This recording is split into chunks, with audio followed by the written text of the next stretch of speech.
Welcome. This is James Corbett of CorbettReport.com. And I'm James Evan Pilato of MediaMonarchy.com, and we both welcome you back to The New World Next Week. The main site is NewWorldNextWeek.com. That's where you can find past episodes, show notes, and how to get involved and how to submit your own stories using hashtag #NewWorldNextWeek. James, we'll begin with, like a flashback to the 90s. We can just put on some old Bill Hicks records, turn on the TV, and see the Bush crime family as they were all this last week as Poppy Bush turned 90 and parachuted out of a plane. And we can also watch another war in Iraq. Because as you noted earlier this week on Twitter, James, this is the real meaning of mission accomplished. Let's just get the baseline intro from CBS News as Islamist militant group ISIS takes hold of Iraq. President Obama said on Friday the 13th that the mounting violence in Iraq should be a wake-up call for Iraq's leaders, committing the U.S. to help halt the advance of Islamist extremists, but saying that an ultimate resolution must come from Iraq's political leaders. In January, this group, now known as ISIS, even though their actual acronym should be ISIL, ISIS has much more kind of mythical weight to it.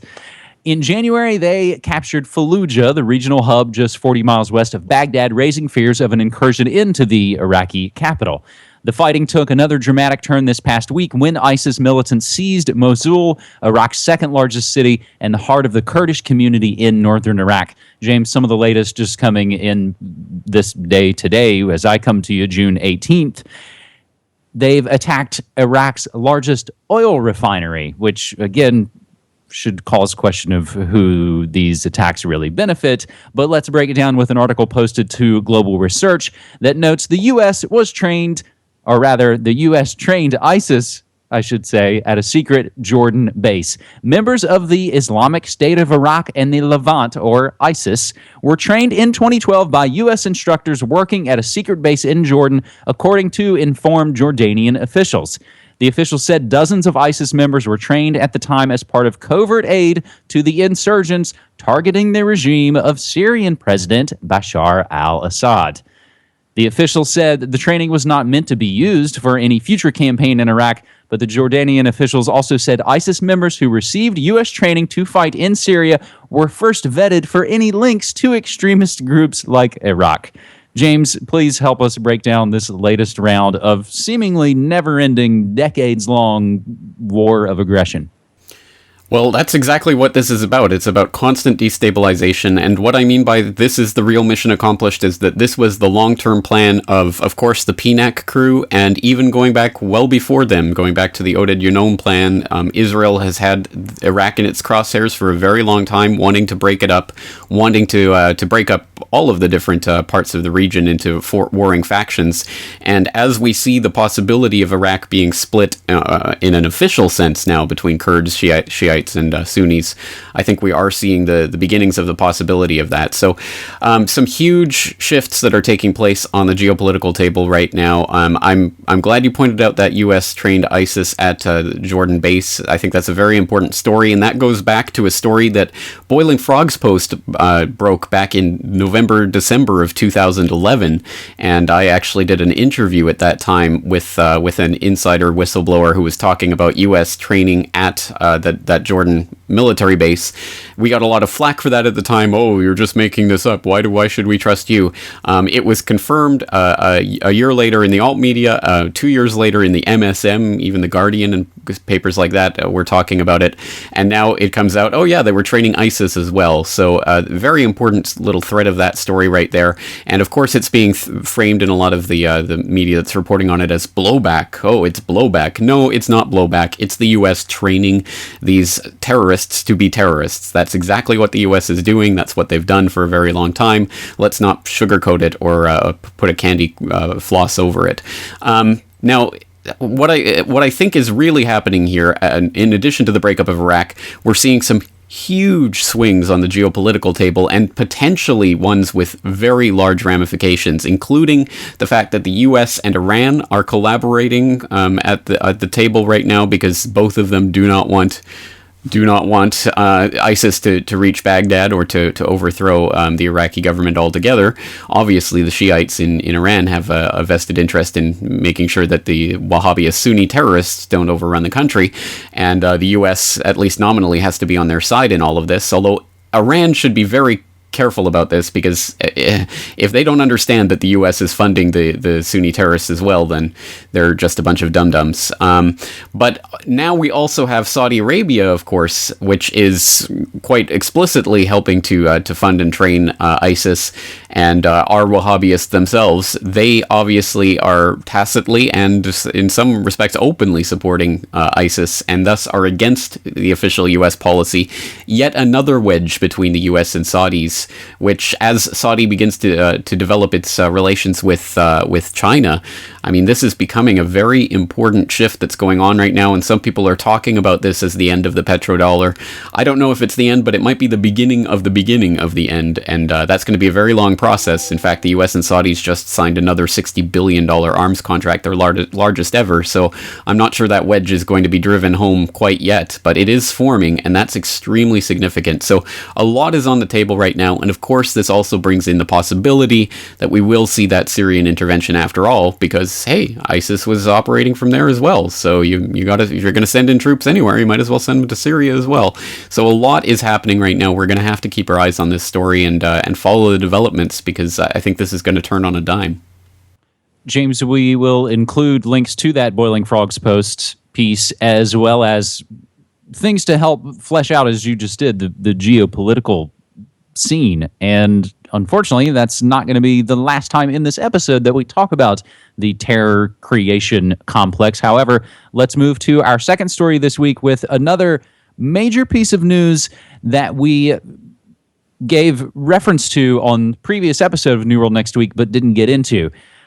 James, now there's the perfect way to get into the Bo Bergdahl propaganda story, because wouldn't you know it, some of the same characters we've been following who help curate and code the culture and what the official stories are supposed to be. This comes from Variety. Bo Bergdahl movie project in the works from Catherine Bigelow and Mark Boal. Zero Dark 30 director Catherine Bigelow and writer-producer Mark Boal are planning a movie based on recently released U.S. Army Sergeant Bo Bergdahl. The project would be produced through Mark Boal's recently launched Page One production company. Separately, Fox Searchlight has acquired the movie rights to America's Last Prisoner of War, written by the late Michael Hastings, whose story was published in 2012 by Rolling Stone magazine while Bergdahl was still a prisoner of the Taliban.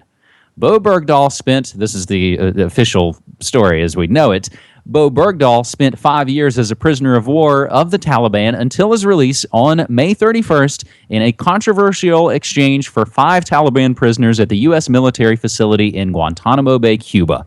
The 28-year-old returned on June 13th, again Friday the 13th, to an Army medical facility in San Antonio. The Obama administration did not inform Congress of the release, despite the requirement of a 30-day notice of any transfers from Guantanamo. The administration has asserted that it ignored the requirement in the belief that Bergdahl's health was deteriorating. U.S. Special Operations Forces recovered Bergdahl at a helicopter pickup point in eastern Afghanistan. The Army has launched an investigation led by Major General Kenneth Dahl into Bergdahl's 2009 disappearance and capture in Afghanistan. James, we've covered Catherine Bigelow, Mark Boal, and their pretty much exactly illegal amount of access to critical documents when it concerns the official end of the character known as Osama bin Laden, which gets turned into an Academy Award-nominated film that Michelle Obama doesn't give the Oscar to that. She ends up giving it to a different CIA production. But again, it goes on, coming soon to a theater near you, James. That's exactly right. Well, as much as I detest Bill Maher and his politics and everything he stands for, perhaps we can borrow his New Rules segment to create a new rule of our own.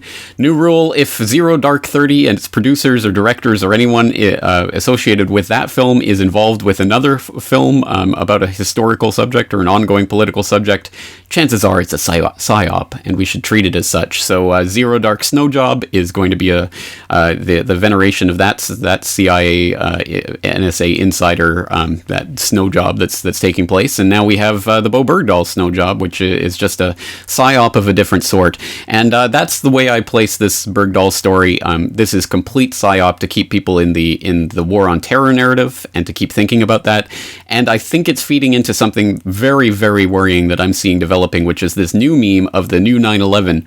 We've had Lindsey Graham and others coming out saying they're absolutely certain we're going to be struck. It's another 9/11. CBS News has headlines up like, will ISIS plan a 9/11 style terror plot against the US? They're definitely trying to ramp up the terror, the phony war on terror narrative again.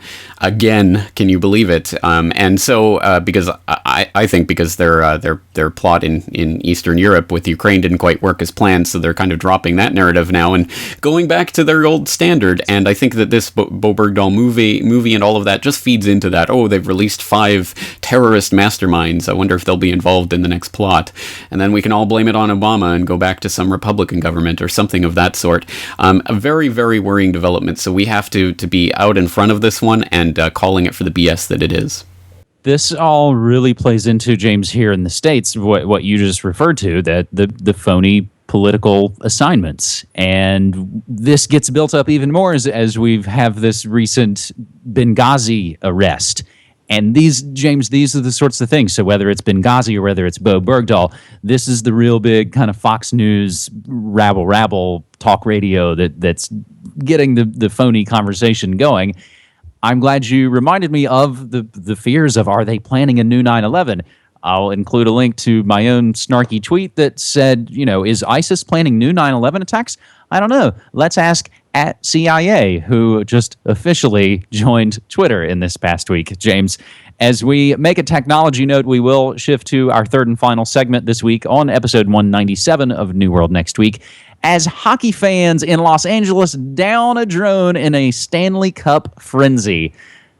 Several videos, James, posted online showing what has been described as hockey fans destroying a Los Angeles Police Department drone outside the Staples Center Friday the 13th night after the LA Kings won the NHL Stanley Cup. Riot police were called in to break up what the LA Times described as a melee outside the arena where the Kings' victory over the New York Rangers. In one of the clips posted, a drone can be seen hovering over the crowd of hockey fans before it's knocked out of the sky by people throwing shoes and clothing, chanting then, "We got the drone, we got the drone." But with no official response, James, no one can really confirm whether the drone in the video actually belonged to the LAPD. But Seattle Police Department did recently give the LAPD drones. However, the types that were given, a Dragonflyer X6, which is what Seattle gave LAPD, does not look like what is in this video. So one of the updates from this story, James, and I grabbed this text from Business Insider, a lot of folks suggest that it's called the DJI Phantom series. And what is that? That's a consumer drone. James, it looks like essentially a consumer drone was flying over just a regular old event that had lots of people around, and the crowd, for whatever reason, turned its rage upon it. Did they think it really was an LAPD drone that they wanted to take down? Or is this some kind of, blow, against the New World Order? I think aside, James, from my own constantly running kind of sidebar comments about the jockocracy only being able to get it up and get excited about sports ball events, I think this is a fascinating story. So is this we're going to see more of this in the future? James, is this going to be, as the compact cities happen and they start to roll out the scoops or they start to roll out the drones, are people going to constantly attack them, thereby making them, I guess we'll have to arm them now? That's a very serious question and a very good question, but first let me just say as a good red-blooded Canadian boy that of course it was the hockey fans in the States who took it down.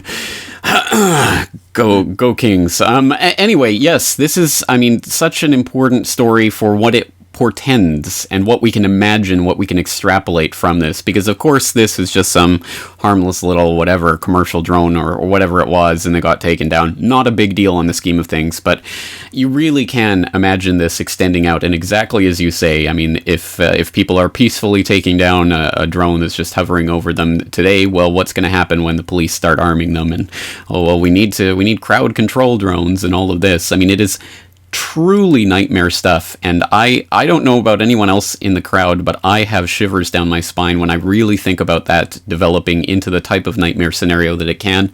And we've seen this, of course, with Hollywood predictive programming through much of our lives. For those of us of a certain age, we've probably seen this many times enacted on the silver screen. So it's probably not hard to imagine this happening, and that's probably part of the point of that programming that we've been instilled with. So, yes, this is it is a good thing that people are reacting that way to the drones, but I see the way this is going, and I think we need a more fundamental struggle against what's happening, because otherwise we are doomed to fall into a cycle that does not end in a happy way as the drones become more and more complex, more and more versatile, more and more able to win over to beat the crowds, and I don't want to see that reality come to pass, and I'm sure no one else does either. And it's a question of how we can overcome that programming and find a different way out of this nightmare. James, a couple of other related drone notes. Crash in Vancouver, BC. A commercial drone crashed in downtown BC during the filming of a commercial, which has now actually launched a new review of how they're being used in industry. It's worth noting the number of drone permits issued in British Columbia annually went from 6 in 2007 to 178 last year. The other note, James, if you can handle the amount of catchy phrases and terms in here, Twitter takes selfies to the next level with drones. Twitter kicked off the Cannes Lions International Advertising Festival in southern France last Sunday by using drones to take Vine videos above the heads of Twitter employees and various attendees. The videos are actually kind of stunning looking, and they're being shared on a new Twitter account called @Droney. Having said that, James, a lot of folks submit great story ideas to us on Twitter using hashtag New World Next Week. This week is no exception. A lot of our best folks submitting stories like @Brock West and Daz Alt Theory and Shane Pollock and Counterbalance T. Just some of the quick New World Next Week updates. Pepe Escobar on the geopolitics of the World Cup, as, again, we've been tracking that story and how, much like the Olympics or the Super Bowl or any of those things, it's pretty much the worst thing that could happen to your city. The Duchess of Cambridge, that's Kate Middleton, visits a top-secret World War II spy school, the one where her grandmother worked. Richard Rockefeller, the son of globalist David Rockefeller, dies at the age of 65 in a solo plane crash after celebrating David Rockefeller's 99th birthday last week. And James, we will close by coming full circle, bringing it back to the creation of terror. Again, this from @CounterbalanceT on Twitter. New research says 94% of all terrorist attacks are invented by the FBI. And there's lots of great info in there about Portland, Oregon's biggest invented terror event, the Christmas tree bomber from a few years ago, James. And we should just ask people to look in the New World Next Week archives for the many times we've discussed that phenomenon in the past. All right, James, absolutely excellent stuff. Every single week you manage to bring stories that I didn't even see, had never even heard of, which is exactly why I'm working with you. Thank you again for all your hard work. Looking forward to it again next week. Thanks so much, man. Appreciate it. Take care. The battle for Kirkuk is intensifying. Kurdish Peshmerga forces are filling the void left by thousands of retreating Iraqi soldiers, and now they're taking the fight to the militants. The Iraqi army, meanwhile, is divided and exhausted. The country's Prime Minister, Nouri al-Maliki, is under immense pressure, but he remains defiant, firing out a strong message to those who fled their positions. Those who have abandoned their positions should not imagine that they have taken refuge in their families' houses or near their mothers. Their fate is that they stand trial according to the law, and they will face severe legal measures. We warn them that if they do not join their units, they will be considered deserters, and they will be liable for harsh punishment, which may extend to the death penalty. Scenes like these won't help his cause. Groups of ISIS fighters embracing in Diyala province. Further proof of the progress they've made. The militants have vowed to march on Baghdad, but these Iraqis say they won't give it up without a fight, and dozens of recruits are rushing to sign up. And it's not just Iraqis that have an interest in the outcome of this battle. The Iranian president indicated he was even willing to work with the Americans to ensure the capital remains in friendly government hands. If the Iraqi government seeks assistance from us, we will review it, though there has been no request for help so far, but we are ready to provide them with help within international law and upon the formal request of the Iraqi nation and government. In Erbil, Kurdish communities are watching developments closely. They know, however Tehran decides to act, they could be directly affected. For the past decade, much of Iraq has suffered because of sectarian violence and instability. But here in the north, Kurdistan has remained immune from all that, actually managing to develop. Now they find themselves caught between Islamist militants, a possible Iranian intervention, and former Saddam loyalists. Still, they say they will do whatever is in their power to protect these areas. For the governor of Kurdish-controlled Erbil, a new Iraq is taking shape. This is the reality. This is the Kurdish area, and this is the Sunni area, and this is the Shia area of the Iraq. This is the facts on the ground. The Iraqi government have to understand that very well. And if they wanted to stay the Iraq as united, they have to dealing with these facts. It's the safety of the Kurdish north that's attracted hundreds of thousands. Some are staying in camps at the border, but most remain displaced and fending for themselves in a country where boundaries are changing.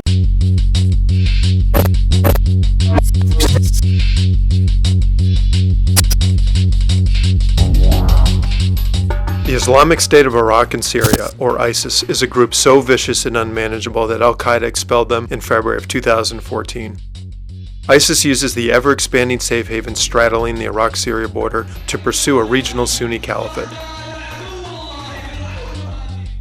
Originally intent on striking the regime in Damascus, ISIS has more frequently battled an array of Syrian opposition forces who in turn suspect ISIS of colluding with President Assad. Iraqis dominate ISIS leadership, operate robust local and international funding schemes, and lead several thousand foreign fighters from more than 70 countries in their assault on Iraq's Shiite-dominated government. What do these dramatic developments mean for an already volatile Middle East and the wider world?